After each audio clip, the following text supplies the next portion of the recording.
Sveiki! Metas gerų naujienų televizijos informaciniai laidai čia ir dabar. Kviečiame žiūrėti.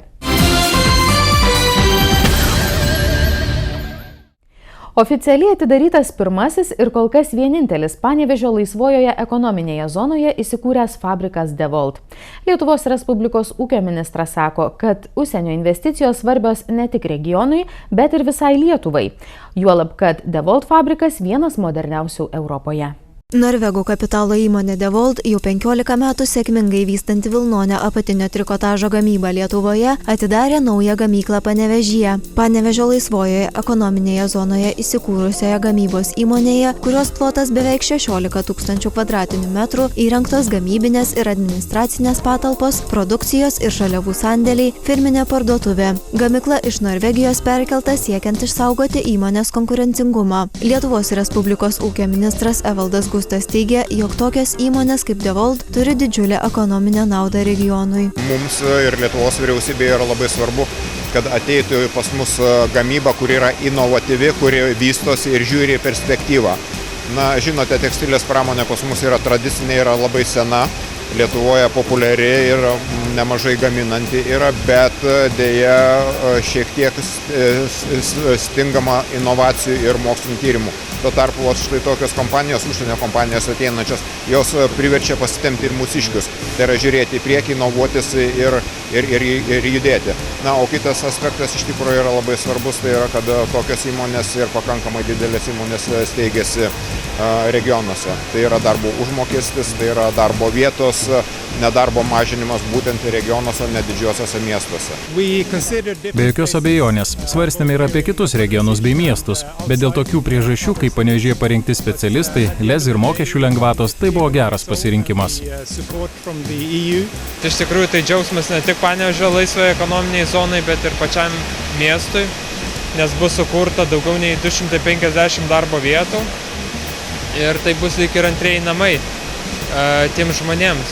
Kitas džiaugsmas, kad tai iš tikrųjų yra moderni gamykla, kuri gali būti pavyzdžių ne tik Panevėžio ir Lietuvai, bet ir Rytų Europai arba netgi visai Europai. Šiuo metu Panevėžio laisvojoje ekonominėje zonoje tėra vienintelis DeVolt fabrikas, tačiau zonos direktorius Rokas Krivonis tikina, jog tai puikus pavyzdys kitoms užsienio įmonėms ir investuotojams ir tikimasi bei dirbama, kad tokių būtų daugiau. Taip, tai yra puikus pavyzdys ir paskata kitoms įmonėms, kuri parodo, kad zona yra veikianti ir kad joje galima tikrai kurtis, steigtis, gauti lengvatas ir sėkmingai dirbti. Tai yra pirmoji gamykla, pirmoji kregždė, kaip minėjote, jau atsidarė.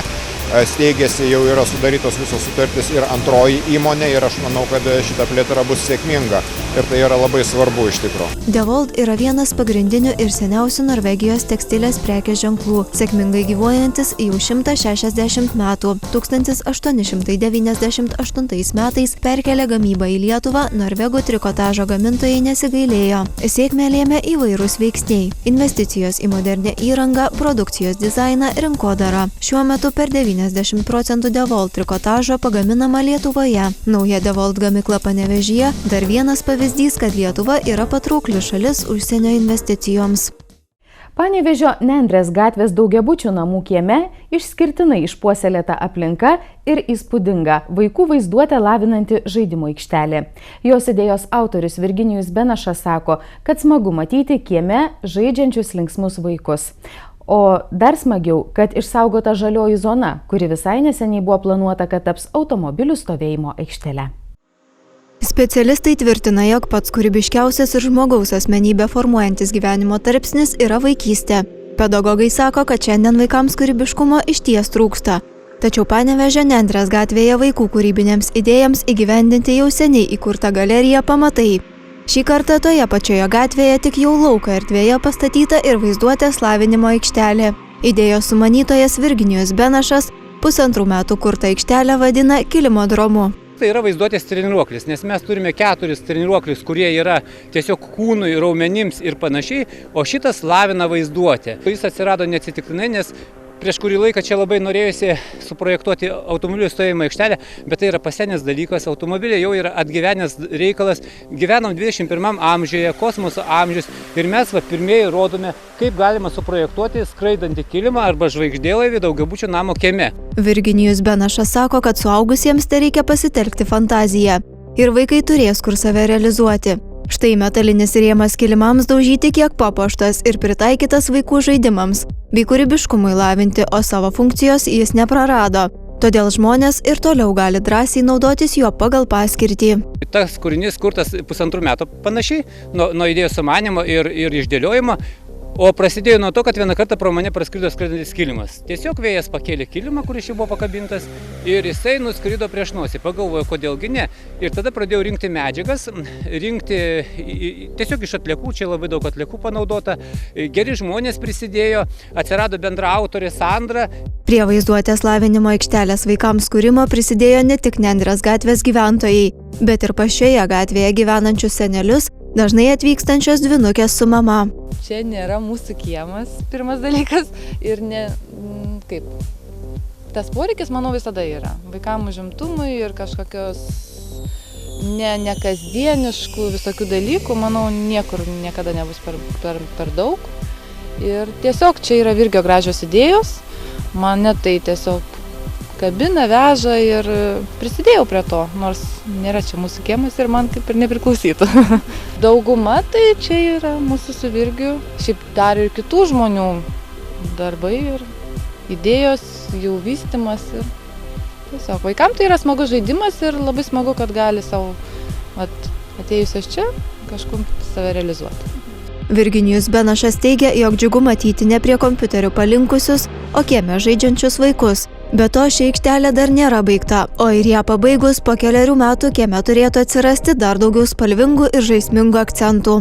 9, 8, 7, 6, 5, 4, 3, 2, 1, 0. Robato, mutaborubato. Manęs jau nėra. Panevėžio rajono savivaldybėje renkamas geriausias metų kultūros darbuotojas. Iš 5 pateiktų kandidatų išrinktas vienas, kuris vertinimo komisijai pasirodė besąs labiausiai vertas geriausio vardo. Tokie apdovanojimai kultūros darbuotojams organizuojami pirmą kartą, tačiau net nebejojama, kad jie taps tradiciniais ir nuo šiol vyks kiekvienų metų balandžio 15-ąją. Po ilgai trukusių diskusijų Panevėžio rajono savivaldybė nutarė apdovanoti geriausią metų kultūros darbuotoją. Kadangi rajonas jau turi geriausio mokytojo nominaciją, nuo kito mėnesio bus renkama ir geriausia įmonė, tad nuspręsta pagaliau įvertinti ir kultūrai nusipelniusius žmonės. Komisija atrinko 5 kandidatus, kurie jų manimų gali pretenduoti į geriausiojo vardą. 5 kandidatai yra tokie. Tai yra Lina Kairytė, Miežiškių kultūros centro meno vadovė, labai žinomi jos kolektyvai paruošti, tiek jinai dirbdama, kai dirbo Velžio gimnazijoje, irgi paruošdavo savo vaikus konkursams, pasirodydavo, labai aukštas vietas užimdavo. Kita kandidatė buvo Nijolė Vidžiūtė, taip pat daug metų dirbanti mūsų rajone, Smilgiuose, Paistryje, choreografė, dainų švenčių irgi daug kartų dalyvė ir konkursų nugalėtoja su savo kolektyvais. Karolina Raziūnė, naujas veidas mūsų rajone, tai yra kaip Ramygalos kultūros centro irgi meno vadovė, tuo pačiu jinai ir Lidynės kultūros centro direktorė yra. Ir buvo Loreta Kubiliūnienė, Ramygalos kultūros centro direktorė, 4. kandidatė. Ir Remigijus Vilys, 5. pateiktas kandidatas. Šitai nominacija gaut buvo Naujamiesčio kultūros centro, dailės galerijos, pučiamųjų orkestro Aukštyn vadovas, meno vadovas. Šio apdovanojimo atsiradimas tikimasi kultūros darbuotojams taps tarsi motyvacija siekti kuo geresnių rezultatų. Dažnai meno žmonės lieka neįvertinti, tačiau Panevėžio rajono savivaldybė siekia įrodyti, kad visų profesijų atstovai yra gerbiami. Šitos nominacijos toks atsiradimas kaip viena iš skatinimo priemonių, viena iš motyvavimo priemonių. Tai kadangi kasmet gruodžio mėnesį vyksta kultūros darbuotojų atestacija ir šitas priemonės galim žmonės skatinti ir tas vyksta realiai pas mum rajone. O šitoks gerbimas ir tokios nominacijos buvimas, aš manau, kad kaip vienas iš iš dėmesio parodymo šitais ryčiai, šito darbo svarbą ir iš tikrųjų yra ką pagerbti žmonės. Panevėžio rajono taryba vienbalsiai nutarė, kad šiais metais geriausių kultūros darbuotojų turi būti išrinktas Naujamiesčio varinių dūdų orkestro vadovas Remigijus Vilys. Pasak jo, tokie įvertinimai skatina tik dar labiau temptis. Geriausias būtų kultūros darbuotojų vertinimas, tai normali alga, bet tai tada nesijaustų ją užmiršti, bet kai nėra galbūt galimybių visoje mūsų šalyje didžioji išspręsti to klausimo ir tai kažkaip tai tokios pavienės injekcijos irgi jos tokios džiugina žmonės. Jeigu negali daktaras padėti visiems, tai bando padėti, kam galima. Tai toks. O taip tai aš manau, kad aš kai atėjau darbą pirmą savo 1992 metais dirbti Panevėžio savivaldybę, tai tada buvęs savivaldybės vadovas sakė, kad žmogui dėmesio niekada negali būti per daug. Tai aš manau, kad čia visiems taisyklė galioja ir kultūros darbuotojams taip pat. Pirmoji geriausia metų kultūros darbuotojo nominacija bus įteikta šių metų lapkričio mėnesį per tradicinę rajono kapelų šventę Kapelmaušės Cido arenoje. Vėliau kitų metų balandžio 15 dieną per pasaulinę kultūros dieną bus nominuotas dar vienas kandidatas. Ir tokią tradiciją žadama tęsti kasmet. Panevėžio miesto savivaldybėje patvirtintos verslo liudijimų kainos 2016 metams. Didėjant minimaliam darbo užmokesčiui ši kaina turėjo didėti, tačiau miesto savivaldybės administracijos vadovai rado būdų, kaip šią kainą netgi sumažinti. Plačiau apie Panevėžio miesto taryboje priimtus sprendimus reportaže. Panevėžio miesto savivaldybės taryba patvirtino fiksuotų pajamų mokesčio už pajamas gautas iš veiklos, kuria verčiamasi turint verslo liudijimą 2016 dydžius. Padidėjus minimaliam darbo užmokesčiui daugelis savivaldybių verslo liudijimo kainas kėlė, tačiau Panevėžio miesto administracijos vadovai rado galimybę šių kainų nekelti ir netgi simboliškai jas sumažinti. Yra įstatymas, kuris leidžia miestams diferencijuotą kainą, tai yra pagal, sakykime, populiarumą tų verslo šakų galima šiek tiek tas kainas padėlioti, kur mažiau populiarios, tai nėra paprastai tas verslo liudijimo kaina sumažinama, kita reiškia kitiems yra populiarios padidinama. Bet mes priėmėm sprendimą, kad šiais metais tas mokestis nedidės, o netgi simboliškai 1% sumažės. Tai nors turėjo apie 7% padidėti. Tai yra sąskaita biudžeto, bet mes stengiamės skatinti smulkų verslą, kad plėstųsi, kad vystytųsi ir manom, kad tikrai reiškia tas keliais procentais sumažinimas neduos biudžetui neigiamų pasiekmių, o kaip tik tai padidės, reiškia žmonių, kurie stengsis ir norės vystyti tą smulkų verslą. Kai kuriems gyventojams taip pat bus suteiktos lengvatos, 50% mažiau už verslo liudijimą mokės senatvės pensininkai, 3 ir daugiau vaikų ar vieni vaikus auginantys tėvai, studentai, amatininkai, neįgalieji, 40% mažiau mokės registruoti darbo biržoje bedarbiai. Pastarajame miesto savivaldybės tarybos posėdyje taip pat priimtos 4 naujos tarybos, kurios turėtų užtikrinti platesnį ir efektyvesnį miesto bendruomenės atstovavimą. 4 tarybos patvirtintos naujos, tai yra nevyriausybinio organizacijų, švietimo taryba, vaiko teisių taryba ir sveikatos taryba. Taip? Ir būtent šitos tarybos padės bendruomenė arčiau būti savivaldybės, bus kaip patariamasis organas tiek tarybos, tiek komitetams, kad galėtų, reiškia, lengviau apsispręsti ir patarti, kaip reiškia, kokia nuomonė yra bendruomenė, sakykime, ir kaip bendruomenės tą nuomonę galima būtų arčiau pritraukti prie sprendimų projektų. Kiekviena taryba labai yra svarbi, kadangi kuo daugiau informacijos turėsim, tuo sprendimai bus priimami geresni arba, sakykime, nebus tiek daug ginčų ir diskusijų tais klausimais. Tai yra, jau klausimai bus geriau paruošti. Tai kiekviena taryba tai iš tikrųjų yra labai svarbi. Panevėžio miesto savivaldybės vaikų teisių apsaugos, švietimo, nevyriausybinių organizacijų, sveikatos tarybų sudėtį galima rasti savivaldybės interneto tinklalapyje. Paskutinį spalio sekmadienį laikrodžio rodikles ir vėl suksime atgal. Specialistai tokį laiko sukiojimą grindžia energijos taupimu, tačiau medikai sako, jog pasikeitęs dienos režimas, ypač jautriems žmonėms, gali sukelti ne tik stresą, bet ir rimtų sveikatos sutrikimų. 2 per metus valanda į priekį ir atgal besikeičiantis laikas vis dar kelia daugybę diskusijų gyventojų ir sveikatos specialistų gretose. Medikai apie neigiamą dienos režimo pokyčių poveikį kalba jau seniai ir teigia, jog tokios diskusijos nebe pagrindo. Tai sutrikdo žmogaus normalią endokrininę sistemos veiklą, sutrikdo bioritmus. Dėl to dažnai paaugliai ateina su įvairiom problemom, kad jiems sutrikęs miegas, blogiau sekasi mokykloje, nesusikaupia. Mažų vaikų tėvai skundžiasi, kad sunku su vaikais susitvarkyti einant į lopšelį darželį.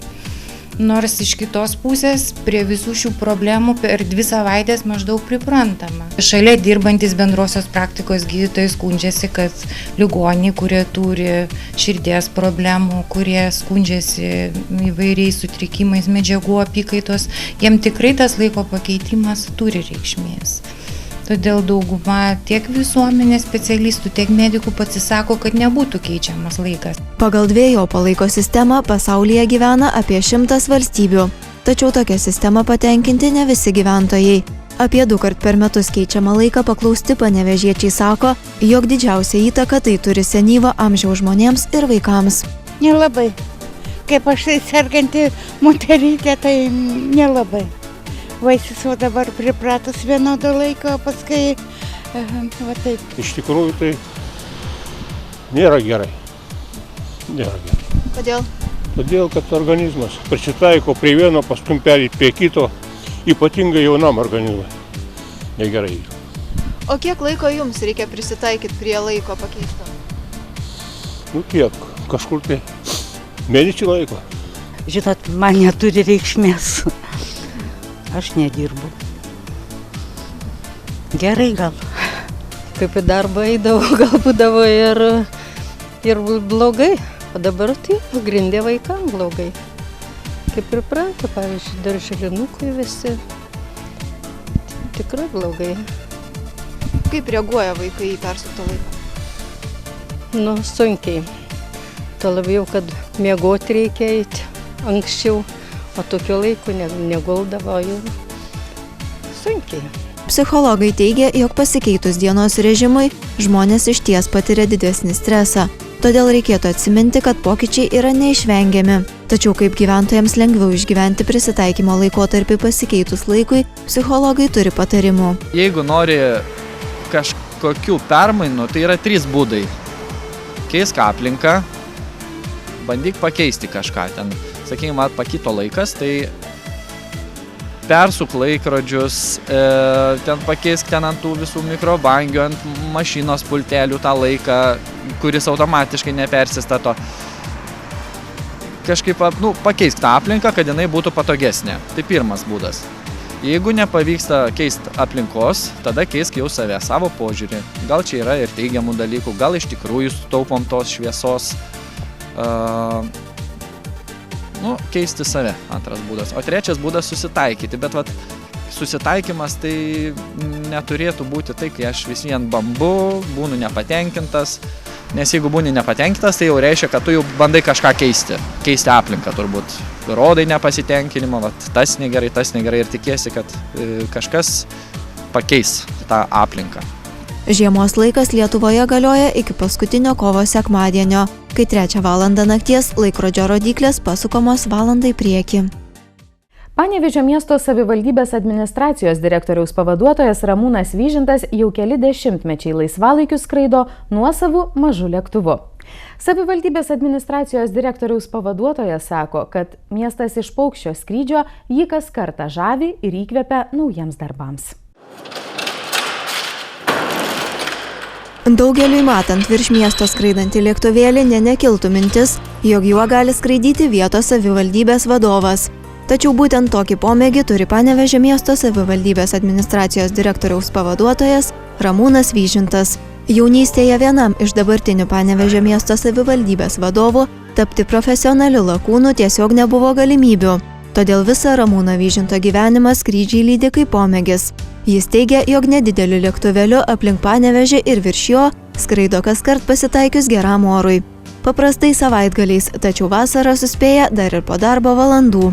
Nuo vaikystės žinojau, kad aš skraidysiu, nors ir buvo tokie laikai, kai nelabai turbūt galėjau į karo aviaciją eiti, seneliai, tremtiniai ir panašiai, bet tą pasiekiau per civilinę aviaciją, per bendrąją aviaciją iš tikrųjų. Esu komercinės aviacijos piloto licenzijos turėtojas ir štai skraidau tokių 4-viečių lėktuvų, galbūt vienas iš 11 tipų, jeigu įvertinant sklandytuvus, kiek gyvenime teko skraidyti, vienas iš 11 tipų, kuriuo esu skraidęs įvairiausiais tokiais vienmotoriais lėktuvėliais. Laisvalaikiu po regiono apylinkės 4-viečių lėktuvėliu skraidantis Ramūnas Vyžintas teigia, jog iš viršaus Panevėžys atrodo labai gražus, o didžiausia problema, kurią galima išvysti iš paukščio skrydžio, tai yra nenušienauti miesto plotai.